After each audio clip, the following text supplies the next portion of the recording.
Mzimayi uyuyu pomwe inu ndi ine tili bize ndi zosangalatsa za dziko lapansi ali mululu opweteka pomwe mutu wake unatuluka zotupa zikuluzikulu zitatu, mutu nkugawanikana mapati atatu, koma nkukhalabe ndi moyo komanso chilimbikiso.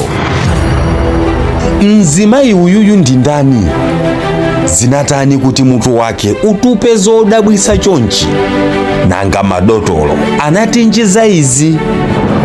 Moyo wake wa tsiku ndi tsiku umamuyendera bwanji? Ine ndine Dean Studios, khalani pompo pomwe nkhani ikupitilira. Tsatsani malonda anu aja ndi ife a Dean Studios kuti tidziwitse anthu zomwe mukugulisazo. Tilankhuleni kuti mumve zambiri. Mzimayi uyuyu ndi Violet, Mburundi. Koma poyamba Violet anabadwa zabwinobwino monga muja momwe mwana abadwira nkumakula.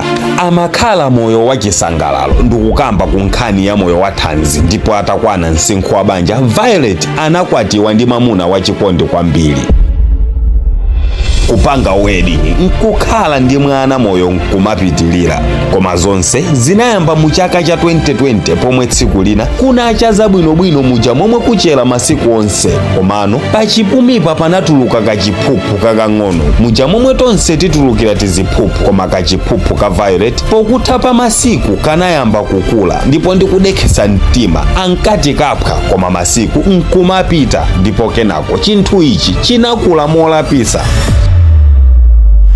Ndipo apa ndipomwe anaganizano zotenga action kukakumana ndi dotolo. Madotolo omwe vuto ili linali lachilendo kwa iwo, choncho amayendera ku chipatala ndi kumama mankhwala osiyanasiyana. Koma chinthu ichi chinakula ndi kutseka ku nkhope kwa Violet, ndipo kuphatikizapo kumbuyo kwa mutuku kunayambanso kutuluka ziwiri zomwe zinapangisa mutu wa Violet kukhala wagawikana magawo atatu. Zinapangisa Violet kukanika kuyenda payekha, kuzigwirira ntchito ina iliyonse. Koma nkhani yabwino ndiyokuti mkaziyu amalandira chisamaliro chonse choyenerera kuchokera kwa mamuna wake, yemwe amamuchapira, kumuphikira, kumusambisa, kumusakira kena kalikonse. Mumadziwa inu chikondi cha bambo chikati chikwere. Ukakhala moyo wake wa tsiku ndi tsiku, mzimayiyu sokondwa kamba kuti mutu ati umampweteka sizinaoneke moti mpaka pena makutu amasiya kumva komanso maso osaona, koma ali otsekula kamba kaululu ochokera mmutu umenewu. Tingomufunira zabwino zonse, popempha Mulungu mwini kuchiza, mwini zotheka ndi zosatheka, komanso kupempha Mulungu kuti amupepusire mamunayu posamala mkazi wake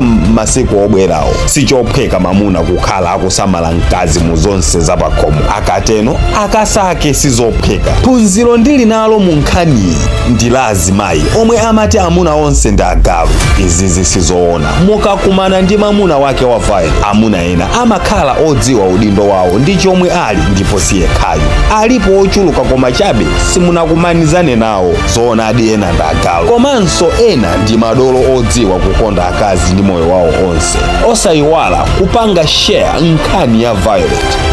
Nkutheka mwavutika ndi matenda pa moyo wanu, misala, mauka, zokandakanda pathupi, ilikango, khunyu, zambiri za mmabanja, BP, mmimba mumakuvutani, mamuna kapena mkazi sakubereka, kupita pachabe mkazi akayima ndi zina zochuluka zomwe siningatchule apapa. Inutu musavutike kamba kuti ku John Konko kuli dokotala lake yemwe amakuthandizani mmavuto anuwa mophweka. Amayenda dera lina lililonse ku John.